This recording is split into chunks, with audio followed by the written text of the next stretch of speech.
Yes, people, welcome back, man. Welcome back to Nicardo Media House, and I'm here to preview, JPL match day 3. What's ahead. 6 games are coming up. You understand, people? But bless upon yourself. Don't forget to share, comment, and subscribe, and don't forget to like up the video, and as well support the JPL contents. You understand? Really appreciate it. But I'm here, to give my opinion. I'm here to analyze the games. The 6 games that's is coming up. The 4 games that's coming up on TV as well. 2 games on Sunday, 2 games on Monday. Last week we only could see 2 games. Didn't get to see that Monday night game, that big win for View as well. Looking to go back to back, for the first time since last season. You understand?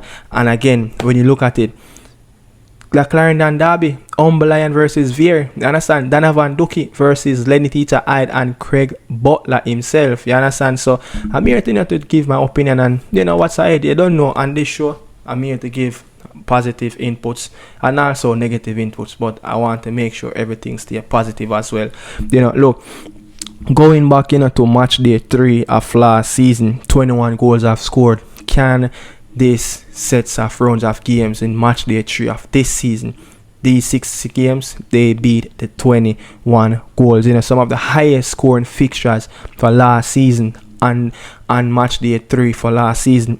I know that Nicardo and View threw 4 goals scored in that game. Portmore beat Treasure Beach 3-1. 4 goals scored in that game. Waterhouse beat Lima, 4 goals scored. 4 goals scored in that game as well. So we're going to look out for those local statistics and those records to see if the 21 goals will be pushed over the mark coming Monday night. The last game, Portmore versus Tivoli as well. You understand? So hopefully we can get 2 good games on Sunday. The Arnett game versus Racing, the newly promoted team. Very good team, playing excited football. And also the Cavalier and the Waterhouse game. Waterhouse didn't play last round. Cavalier drew a couple days ago at Effortfield Community Center against Lion. It's tough sometimes down there to play. What else? Dumbo Holding, Philip Williams resigned, so it seems like it's the right time, it's the right moment for them to actually trying to start out their coaching thing, and hopefully they can get it right. You understand? Hopefully they can get it right. So looking out for Dumbo Holding if they're going to announce anything between now and their next round of game in match day 4. So let's get into it. I'm going to start with the Clarendon derby, VERE versus Lion. Last time this fixture played at Wembley Center, it was a 2-1 victory for VERE. After went down and got that red card, Lion scored in the game, and VERE came back from 1-0 down with 10 man on the pitch to beat one of their bitter rival in the game. And Kemar Bushy-Beckford got on the scoreline that day, and guess what? Kemar Bushy-Beckford get to play against his former team tomorrow as well. You understand? So let's see if history can repeat itself, but on the Lions side, in the Lions den. But when you look at it, Lion is a team, Donovan Dukie, they won't come easy. They will be tough to beat, they will be hard to score on. Lion at times can be one of the toughest teams to score on if they come up on their day. But what we saw against Lions versus VERE, we saw VERE have created loads of opportunity, but you can get opportunity against them. At times they will play open up, at times the midfield will be open up, so can Lion hit them in that transition? But again, the last time I give you some little stats around this game, the last time VERE, not the last time, it took VERE 5 years after 2016 when they finally get over the line to beat Lion. They finally, after 5 years after 2016, they get a derby win. VERE only have 2 derby win. That was the one last season, and the one in 2016. That was when VERE was JAMAICA. And when you look overall in this derby, 7 win for Lion, 7 draw and 2 last. Lion, Bushy-Beckford will pick for them. He will have to come up with the trump card, just like how he came in the December period, for VERE United, and just start to score goals left, right, and center. Can he bring that run of form that he have in the Guyanese Premier League? Yeah, for Stingers, for Umberland, they really need a goal scorer. They need someone that can put the ball in the back of the net. But can Craig Butler team go back to back in the Premier League? You understand? Let's see if VERE can go back to back. Let's see if Umberland can actually keep their unbeaten record going in this season. And when you look at it, Portmore versus Tivoli, this fixtures was one of the meanest fixtures last season. Yeah, these two teams played and they could not even score one goal between them. That's why I said it was the meanest fixtures. Jerome Waite versus Philip Williams of last season. It was one of the boringest tie. It was one of the meanest fixtures, and it was just so dead. You understand? No goal scored. This was the only fixtures that played twice last season, and none of the team managed to get on the scoreline. Tivoli and Portmore. Look, when you look at it, Portmore 3 consecutive lost. Yeah. 3 consecutive loss, only 1 goal scored in that run. Tivoli 4 games without a win, scoreless in the last 2. The last time that happened was in 2022-2023 season and match day 13 and match day 16. In that run, 3 draws and 1 defeat. And that's in that same spell. Tivoli went on a 12 games winless run, and they lost 9 and drew 3 games. So this is not something that usually happen for Tivoli, where they go on to in a 4 consecutive games without a win, especially not scoring goals. Tivoli, the highest scoring team last season with 51 goals, I think. So Jerome will be looking to get things in order, and Rudolph Austin will be looking to get things as well for Portmore. See if Portmore can actually come out of that bad run of form. They have lost their last 3 games. They lost against who? They lost against Mount Pleasant. I don't remember the other team, and they lost against Nicardo as well in their last game in the playoff. You understand? But when you look at going over to one of the double header fixtures, get the double header over there at Anthony Spalding Sports Complex. Waterhouse versus Cavalier. Yeah, Waterhouse versus Cavalier. But before we go to Waterhouse versus Cavalier, the Tivoli game, I want to go back to something that I didn't mention. Should Tivoli be worrying about not scoring goals? Justin Dunn, yeah, the man that's the leading goal scorer for Tivoli last season. Yeah, his last goal was on Montego Bay. Yeah, it was on Montego Bay of last season when they played him. It was a penalty kick. So, so Justin Dunn will going to have to turn up for Tivoli against Portmore. And whenever he played at Arnett Garden, he always get on the score sheet. Yeah, he always get on the score sheet whenever Tivoli played over there at Anthony Spalding Sports Complex. So let's see if Tivoli Garden can get their first win of the season. Let's see if Portmore United can actually get off the mark as well. So we're going to move on to the double header over there at Anthony Spalding Sports Complex. Waterhouse versus Cavalier and Arnett Garden versus Racing. Waterhouse, they got that break last match day when they're supposed to play down there at Mount Pleasant, but match day 1, Waterhouse broken, the 3 games winless run, it was just unlucky against Racing. But at a 5 grave, a man that is supposed to lead the line, yeah, can he take his opportunity? This Cavalier team, as much as these players are young, but when it comes on the field, they have a lot of maturity. They know how to win games. They know how to get through bad spells. They know how to hit teams in the transition and the counter attack as well.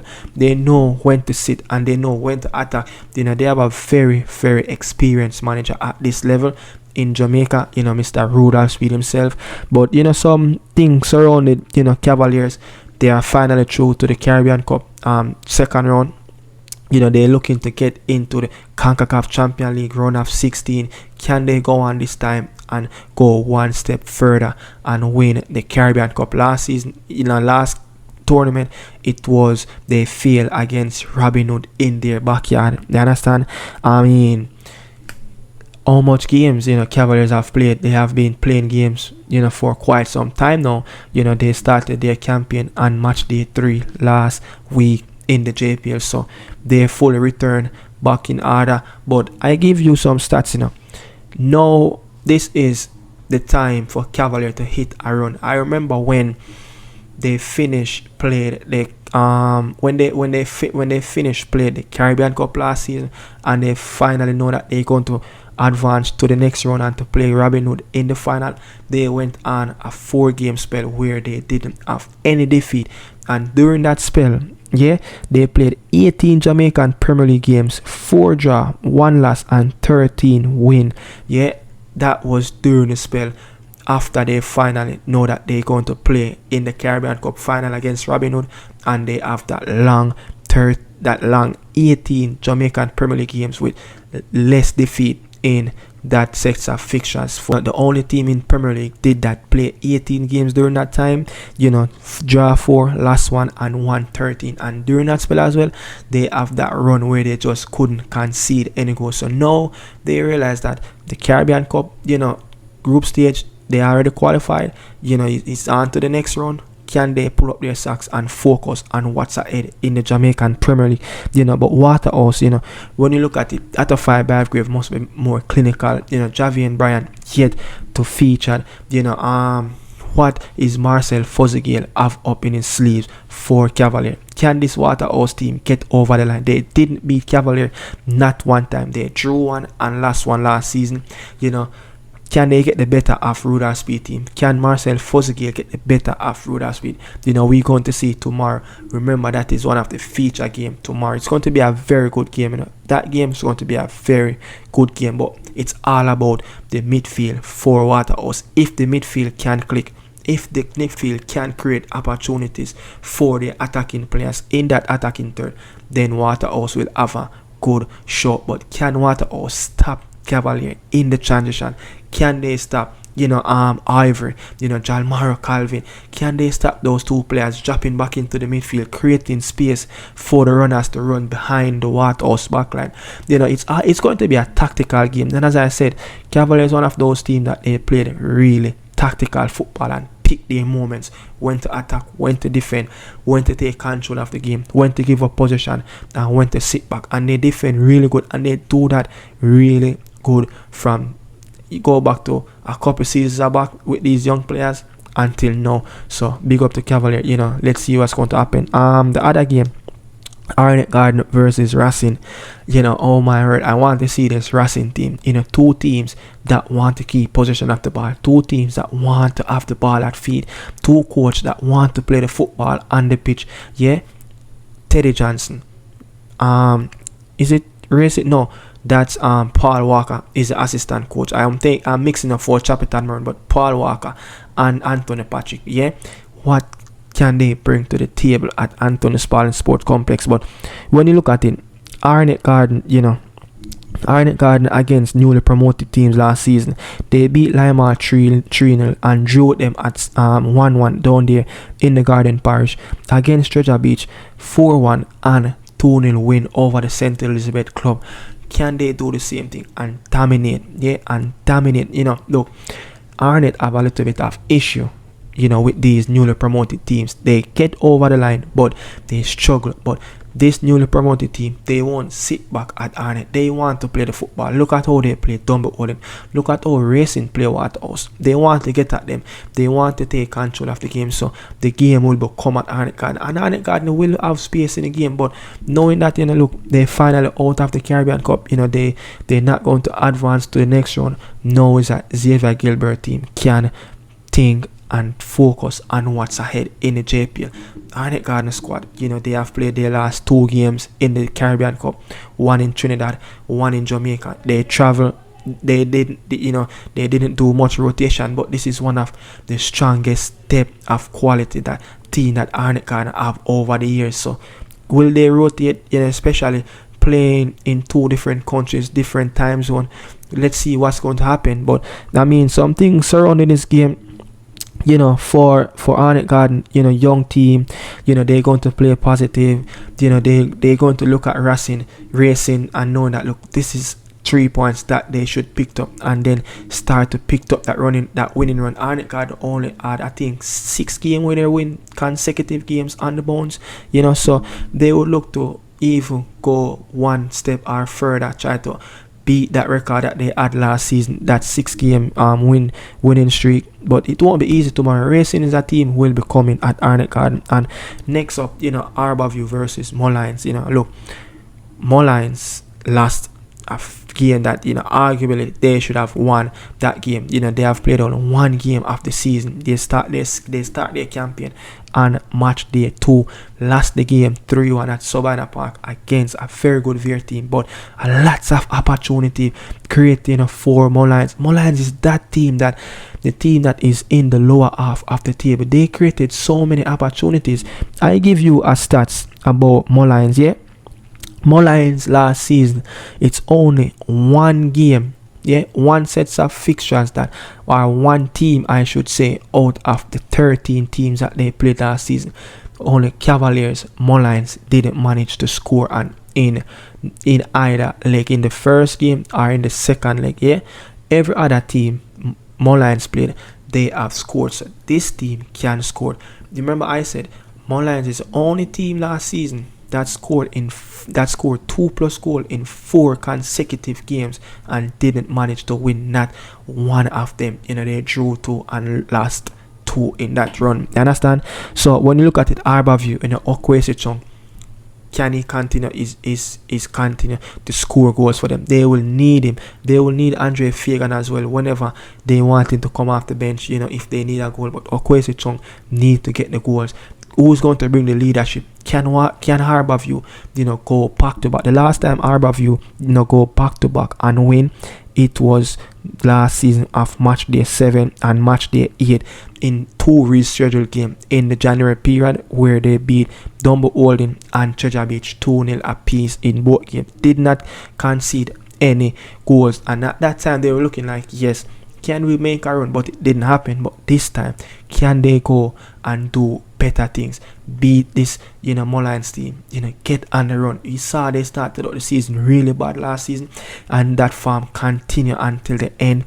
Didn't start the season well. Lost against a newly promoted team, Chapeltown Maroon, on match day 1. Can they go back to back? Can momentum build up from that Montego Bay from last week Monday? So let's see. Bojo Henry team will bring to the table, and what Jeremy team will bring to the table, but they will create chance. Molynes will create chance. Let's see if they can take the opportunity and take their moments, and move on, to the other Monday night fixtures. Chapeltown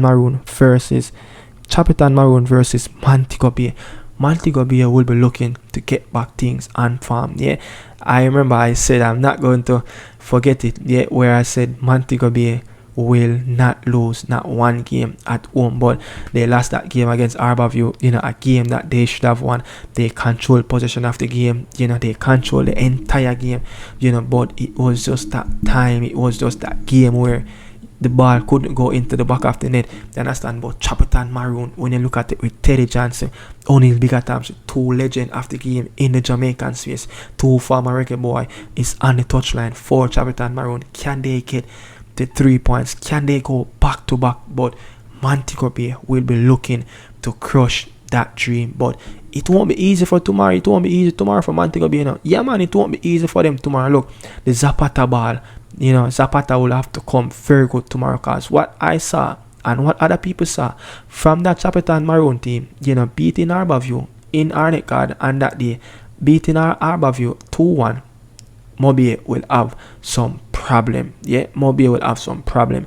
The transition game, they will look to control the game. Let's see who can boss position and who can make the less mistake and who can take them opportunity. But the front three for Montego Bay, Shaniel Thomas, Owen Garden, and who else? Is it the front three? And Brian Rambo Brown, and then you have the Maestro Demara Phillips in behind them, the Brazilian Lucas in the midfield, trying to get the team up front, trimming and is bringing his leadership from that back line. Moby have a very good team overall. Chapeltown Maroon team, newly promoted, they will look to express themselves. I know O'Neal Bigger Times personally, he won't put this team under a lot of pressure. He would go out there, express yourself, play some football and enjoy the moment, but want to keep the football on the floor as well, want to keep possession, and want to make a statement in the league. And this is his first role as a head coach manager in the Jamaican Premier League, so he will be looking to make some impressive run and open up a lot of people's eyes about his coaching abilities, just like Jeremy and Teddy Johnson. So people, that's what's ahead, for the preview for match day 3. Yeah, don't forget to like, share, comment, and subscribe. This is Nicardo Media House Channel. I'm out with the JPL show. See you guys for the preview on Tuesday. I'm out.